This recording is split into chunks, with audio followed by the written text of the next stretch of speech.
Agra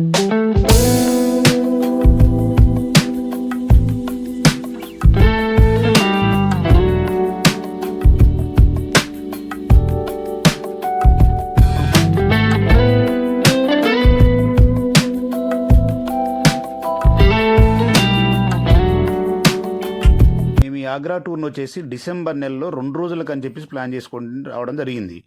railway స్టేషన్లో దిగగానే clock rooms కోసం ప్రయత్నించడం జరిగింది. లోపల ఒక క్లాక్ రూమ్ ఉంది, అదేవిధంగా బయట కూడా ఒక క్లాక్ రూమ్ ఉంది. లోపల బాగా క్రౌడ్ ఉండటం వల్ల, జనాలు ఎక్కువ లైన్ ఉండడం వల్ల మేము ఏం చేసినామంటే ఒక స్టేషన్ నుంచి బయటకు వచ్చేసి బయట ఉన్నటువంటి క్లాక్ రూమ్లో మేము మా సామాన్లు భద్రపరచుకోవడం జరిగింది. సో ఇప్పుడు మీరు చూస్తున్నటువంటి ఈ వీడియోలో నా వెనక భాగంలో ఉన్నటువంటి ఆ రూమ్ ఏదైతే ఉంటుందో ఆ రూమే క్లాక్ రూము, ఇది గమనించగలరు. ఆ తర్వాత ఇక్కడ నుంచి అంటే రైల్వే స్టేషన్ నుంచి మేము బయటకు రావడం జరిగింది. బయటకు వచ్చిన తర్వాత చాలామంది ట్యాక్సీ డ్రైవర్లు అంటే ఆటో డ్రైవర్లు కావచ్చు, లేకోకుంటే మన కార్ డ్రైవర్లు కావచ్చు, వీళ్ళందరూ కూడా తాజ్మహల్ కాడ తీసుకెళ్తాము అని చెప్పేసి మనల్ని బాగా అడుగుతుంటారు. కాకపోతే ఏంటంటే అక్కడ మనము ఇమ్మీడియట్గా వాళ్ళు పిలవగానే మనము ట్యాక్సీలోకి ఎక్కితే మాత్రం చాలా ఛార్జ్ చేస్తారు. అడిగి ఎక్కడం మంచిదని చెప్పేసి ఈ సందర్భంగా తెలియజేస్తున్నాను. మేమైతే ఆటోలోనే చేరుకున్నాము. మేము ఆటోకి 30 రూపాయలు ఇచ్చేసి మేము చేరుకోవడం జరిగింది. ఇప్పుడు మేము చేరుకున్నటువంటి ప్లేస్ వచ్చేసి తాజ్మహల్ దగ్గర ఉన్నటువంటి ప్లేస్. ఇది ఒక చౌరాస్తా అన్నట్టు, తాజ్మహల్ దగ్గర ముందు అంటే గేట్, ఫస్ట్కి మెయిన్ గేట్ అంటారు. ఈ మెయిన్ గేట్ దగ్గర ఇది వచ్చేసి మెట్రో స్టేషన్ అన్నట్టు, ఇది నా వెనకాల ఉన్నటువంటిది.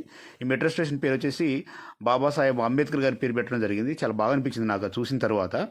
సో ఇక అది మెయిన్ స్టేషన్ నుంచి అక్కడ ఎంట్రీ అవుతాము. అక్కడ నుంచి మనము లోపలికి వెళ్ళేటప్పుడు చాలామంది జనం ఉంటారు అక్కడ. ఆ క్రౌడ్లో మామూలుగా చాలామంది అంటే నడవగలిగే వాళ్ళు అయితేనేమో ఈ గేట్ నుంచి నడుచుకుంటూ లోపలికి వెళ్ళిపోవచ్చు. లోపలికి కూడా ఎంత ఉంటుంది, ఒక 200 మీటర్సే ఉంటుంది. నడవలేని వాళ్ళు ఎవరు ఉన్నట్టయితే అక్కడ లోకల్ సంబంధించినటువంటి చిన్న వెహికల్స్ ఉంటాయి, లోకల్కి సంబంధించినటువంటి ఆ వెహికల్లో మనం ఎక్కైనా కూడా వెళ్ళొచ్చు. మేమైతే నడుచుకుంటూనే వెళ్ళాం, వీడియో తీసుకుంటే నడుచుకుంటూనే వెళ్ళడం జరిగింది. నా వెనకాల పోతున్నాయి వెహికల్స్, అలాంటి వెహికల్స్ వెళ్ళొచ్చు. సో సరదాగా నడుచుకుంటూ మేమైతే వచ్చినాం. సో లోపలికి వచ్చిన తర్వాత కూడా ఒక పక్కన మన బ్యాగ్స్ ఏమైనా ఉన్నట్లయితే, సామాన్లు కూడా ఏమైనా ఉన్నట్లయితే మోయలేకపోతే మాత్రమే ఇక్కడ కూడా క్లాక్ రూమ్స్ ఉన్నాయి. అక్కడికి కూడా వెళ్ళి మన యొక్క సామాన్లు అక్కడ పెట్టుకోవచ్చు. చాలా బాగా అనిపించింది. అరేంజ్మెంట్స్ అయితే చాలా బాగున్నాయి. ఇక్కడ వెహికల్స్ కూడా పక్కన పడుతున్నాయి, ఒకసారి చూడండి మీరు. సో ఇక్కడికి వచ్చిన తర్వాత చూస్తే ఏంటంటే జనం మాత్రం విపరీతమైనటువంటి జనం. ఇక్కడ లైన్ అయితే చాలా దూరం ఉంటుంది ఈ లైను. సో వెయిట్ చేయాలంటే ఇదైతే ఉండాలి, మన కెపాసిటీ ఉండాలా. ఎందుకంటే ఇక్కడ ఈ జనాల్లో నెట్టుకుంటా పోవాలంటే కొంచెం ఇబ్బందికరమే. సో అదేవిధంగా టికెట్ ఉంటుందండి ఇక్కడ. లోపలికి వెళ్ళాలంటే టికెట్ కౌంటర్ ఉంటుంది. ఆ టికెట్ కౌంటర్ నుంచి మనం ఒక్కొక్కరికైతే 50 రూపాయలు ఉంటుంది. ఆ టికెట్ కౌంటర్ నుంచి టికెట్లు తీసుకున్నాం మేము. ఒక 2 టికెట్లు తీసుకొని మేము వచ్చేసి లైన్లో నిలబడ్డాం. లైన్లో నిలబడ్డ తర్వాత చాలా ఇక క్రౌడ్లో వచ్చేసి ఆ ఎంట్రీ అనేది చాలా ఒక ఇబ్బందికరమైనదే. బట్ కాకపోతే ఏంటంటే చాలా హ్యాపీ అనిపించింది. ఎప్పుడు పోతాం అని చెప్పేసి హ్యాపీ అనిపించింది. సో ఆ క్రౌడ్లో కూడా నిదానంగా వరుస క్రమంలో సెక్యూరిటీ బాగుంటుంది ఇక్కడ. ఆ సెక్యూరిటీని నిజంగా హ్యాట్సప్ చెప్పాలి ఇండియన్ గవర్నమెంట్కి. ఎందుకంటే అసలు మనం ఊహించింది వేరుంది, ఇక్కడ తాజ్మహల్ లోపలికి ఎంట్రీ అవుతున్నటువంటి విధానం వేరే ఉంది.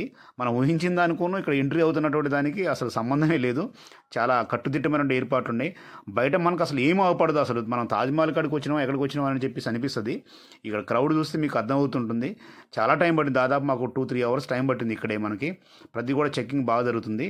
ఇంకొంచెం ఎర్లీగా వస్తే మాత్రం కొంచెం ముందు పోవచ్చు అని చెప్పి చాలామంది అన్నారు. కాకపోతే మేము వచ్చిన టైం ఏంటంటే 10-10:30 టైం అయింది కాబట్టి ఆ టైంకి బాగా క్రౌడ్ అయింది.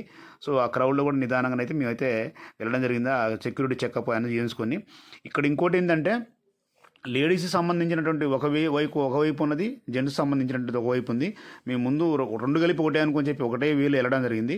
తర్వాత మమ్మల్ని స్ప్లిట్ చేసేసరికి మేము వేరువేరుగా మళ్ళీ వేరు వేల నుంచి మేము ఆ సెక్యూరిటీ చెకప్ నుంచి బయటకు రావడం జరిగింది. సో ఇది ఒకసారి గమనించాలి ఇది అందరూ కూడా. నేను నా ట్రైప్యాడ్ తోటి వీడియోలు తీసుకుంటూ వస్తుంటే పోలీసు వాళ్ళు నా ట్రైప్యాడ్ తీసుకోవడం జరిగింది. సో ఆ ట్రైప్యాడ్ని వాళ్ళ రూమ్లో పెట్టుకొని రిటర్న్లో కలెక్ట్ చేసుకోమని చెప్పడం జరిగింది. ఇక్కడ ఒక విషయం ఏంటంటే ఏవి పడితే వాటిని లోపల తీసుకెళ్ళట్లేదు. అంటే ముఖ్యంగా వచ్చేసి టొబాకో సంబంధించిన, లిక్కర్ సంబంధించినటువంటి, హీటబుల్ సంబంధించినటువంటి ఐటమ్స్, అన్వాంటెడ్ థింగ్స్ మాత్రం లోపలికి ఎలో చేయట్లేదు. వాళ్ళు ముందే అక్కడ పట్టుకొని అక్కడ తీసేస్తున్నారు. ఇప్పుడు నేను ఎంటర్ అయినటువంటి భాగం వచ్చేసి మీనా బజార్ అని చెప్పేసి అంటారు. ఈ మీనా బజార్ అంటే మనం తాజ్మహల్ లోపలికి వెళ్ళేటప్పుడు 4 గేట్లు ఉంటాయి. 4 గేట్లు ఉన్నటువంటి ఈ ప్రదేశం అంటే పార్కు తోటి ఉన్నటువంటిది.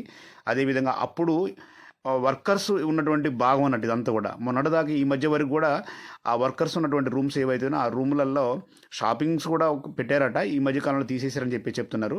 సో నా వెనక మీరు చూస్తున్నటువంటి ఆ రూమ్స్ ఏవైతున్నా ఆ రూమ్స్ అన్నిటిని కూడా మీనా బజార్ అని చెప్పడం జరిగింది. సో ఇందులో వచ్చేసి east gate, west gate, north gate, south gate అని చెప్పి 4 గేట్లు ఉన్నాయి. మేము వచ్చినటువంటి గేట్ ఏదైతుందో అది వెస్ట్ గేట్ అన్నట్టు. తాజ్మహల్ ఉన్నటువంటి గేట్ వచ్చేసేమో నార్త్ గేట్ అన్నట్టు. నార్త్ గేట్కి ఆపోజిట్లో ఉన్నటువంటి గేట్ ఒకటి ఉంటుంది, సౌత్ గేటు. అందులో నుంచి కూడా బయటకు వెళ్ళిపోవచ్చు. ఇది వచ్చేసి దీన్ని రాయల్ గేట్ అంటారండి. ఇది ఈ రాయల్ గేట్ నుంచి ఎంట్రీ అవుతుంది అన్నట్టు.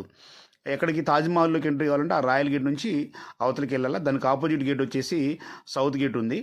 సో అక్కడ నుంచి కూడా మనం రిటర్న్లో బయటకు వెళ్ళిపోవచ్చు అన్నట్టు. సో ఇది ఒకసారి గమనించగలరు. ఇప్పుడు ఇది వచ్చేసి రాయల్ గేటు. ఇప్పుడు ఇక్కడ నుంచి ఏం చేస్తున్నాం అంటే ఎంట్రీ అవుతున్నట్టు లోపలికి. అసలు గేట్ ఇది అన్నట్టు. అంటే తాజ్మహల్ లోపలికి వెళ్ళాలంటే సెక్యూరిటీ చెకప్ నుంచి దాటుకొని ఇప్పుడు లోపలికి వచ్చేసినాము, మీనా బజార్ దాటుకొని ఇప్పుడు రాయల్ గేట్లోకి వచ్చినాము. రాయల్ గేట్లో నుంచి ఇప్పుడు లోపలికి వెళ్ళినాం. చూడండి ఇప్పుడు ఇది ఎంట్రీ అన్నట్టు.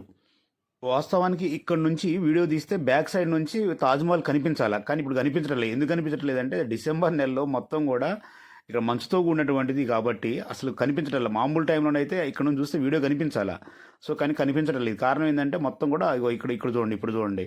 సో చక్కగా కనిపిస్తుంది. అది కూడా ఇప్పుడు రిటర్న్లో చేశాను నేను ఇప్పుడు. అది కూడా కొంత ఫాగ్ తోటే ఉన్నటువంటిది. ఇక జనం మాత్రం విపరీతమైనటువంటి జనం అన్నట్టు ఇక్కడ. కానీ ఇట్లా చూడగానండి అసలు అద్భుతం అనిపించింది అన్నట్టు. నిజంగా కళ్ళు సరిపోవట్లేదు అలా చూస్తుంటే. ఎంత అద్భుతం అనిపించిందంటే అసలు ఎక్సలెంట్. ఆ రోజుల్లో వాళ్ళు ఎలా కట్టారో ఏందో అర్థం కావట్లేదు. కానీ సో దీని యొక్క చరిత్ర ఇప్పుడు నేను అంతా చెప్పదలుచుకోలేదు. కాకపోతే ఏంటంటే మన ఇండియాలో ఉన్నటువంటి ఒక అద్భుతమైనటువంటి కట్టడం అండి. నిజంగా నేను చాలా చూసిన కానీ అసలు మనకి తాజ్మహల్ చూసిన తర్వాత మతి పోయిందండి ఇక్కడ.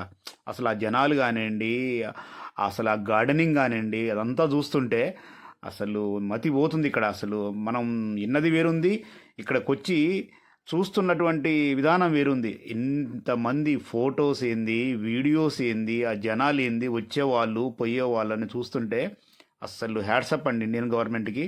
ఎంత నీట్గా ఉంటుందంటే ఎక్కడ కూడా ఎలాంటి ఇబ్బంది లేకుండా ఉంటుందండి. అంత నీట్గా ఉంటుంది లోపలైతే. అసలు ఒక్కొక్క ఏరియాని చూస్తే చాలా బాగా అనిపించింది. అసలు మనం చూస్తే కానీ దాని గురించి అర్థం అవుతుంది. ఇట్లా చెప్తే మీకు ఏం అర్థం కాదులే, కానీ సాధ్యమైనంతవరకు చూడాలని ప్రయత్నం చేయండి. ఎందుకంటే ప్రపంచంలో ఉన్నటువంటి వింతలలో మన ఇండియాలో ఉన్నటువంటి తాజ్మహల్ ఒక వింత అని చెప్పి చదువుకున్నప్పుడు చూస్తే అది నిజంగా అది కళ్ళకి తెలిసిద్ది. చూసినప్పుడే ఆ కళ్ళకి తెలిసిద్ది అన్నట్టు. ప్రేమకు చిహ్నంగా అసలు షాజహాను ముంతాజ్ మహల్ గుర్తుగా అసలు ఇంత చేసిందంటే అసలు ప్రేమలో ఇంత డెప్త్ ఉంటుందా అని చెప్పేసి నాకు ఈ తాజ్మహల్ చూసిన తర్వాత అర్థమైందండి. చెప్తుంటే ఏం అర్థం కాలే, కానీ ఒక భార్యకి తన యొక్క గుర్తింపుగా, తన యొక్క ప్రేమకు గుర్తింపుగా ఇంత పెద్ద కట్టడాన్ని 22 సంవత్సరాల పాటు కట్టి తనకి అంకితం చేసిందంటే అసలు నిజంగా ఆ ప్రేమ అనేది ఇది చూసిన తర్వాత అర్థమవుతుంది. అంటే ఒక వ్యక్తి మీద, ఒక భార్య మీద, లేకుంటే ఒక ప్రేమికురాలు మీద ఉన్నటువంటి ప్రేమ ఇంత గాఢంగా ఉంటుందా అని చెప్పేసి నాకైతే అనిపించింది. సో హ్యాట్సప్ షాజహాన్ గారు. అసలు నిజంగా మీకు ఎంత చెప్పుకున్నా కానీ తక్కువే, మీ గురించి ఎంత చెప్పుకున్నా కానీ తక్కువే. Hats off once again.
ఏదేమైనా కానండి అద్భుతమైన కళాఖండము.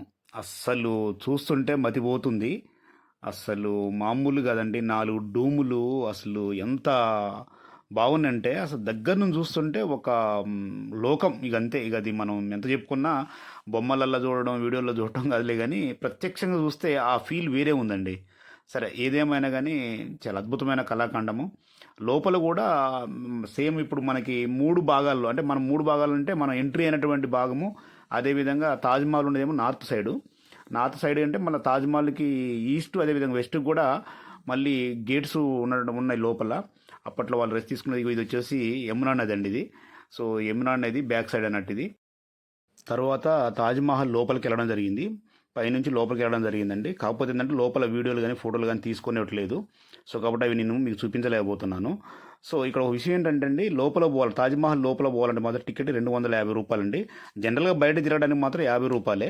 అది రూ. 250 టికెట్ ఉంటుంది. అది బయటే మనం తీసుకొని రావాల్సి వస్తుంది లోపలికి. నాకు తెలుసండి ఇక్కడ ఆగ్రాకు వచ్చిపోవాలంటే ఇద్దరు మనుషులకైతే మ్యాక్సిమం రూ. 5,000 ఖర్చు వస్తుంది. అంతకన్నా అయితే ఎక్కువ రాదు. కాకపోతే అక్కడికి వచ్చినాం కాబట్టి వేరు వేరు కూడా చూడాలి కాబట్టి ఇంకా వేరు వేరు ఖర్చులు కూడా అవుతాయి. కానీ దీని వరకే వచ్చిపోతే మాత్రం మ్యాక్సిమం ఇద్దరు మనుషులకు వచ్చేసి రూ. 5,000 ఖర్చు అవుతుంది. ఇది ఒకటి